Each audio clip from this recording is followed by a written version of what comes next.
Alam nyo, mga kapatid, ngayon, di ba kanina nagpasalamat sa ang ating minamahal na Secretary Raul Lambino kay Pastor Apollo Kibuloy.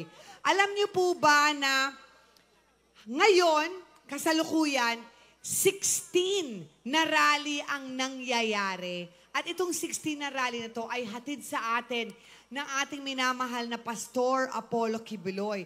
Nangyayari ito ngayon sa San Ildefonso, Bulacan, Champaca, Novaliches, Quezon City, Tondo, Ilocos Sur, Santiago Isabel, Cabanatuan, Nueva Ecija, Bohol, Iloilo, Negros Occidental, San Francisco, Davao del Norte, Digos, Misamis Oriental, Cotabato, Barangay Saliao, Sultan Kudarat, Misamis Occidental at Surigao del Sur. Kaya dahil dyan, nagpapasalamat po kami kay Pastor Apollo Kibuloy. Bigyan naman natin siya ng masigabong palakpakan. 16 yan, sabay-sabay. Ito po ang 17th rally na nangyayari para sa Team Duterte. Ang Duterte, parinig nga, Duterte!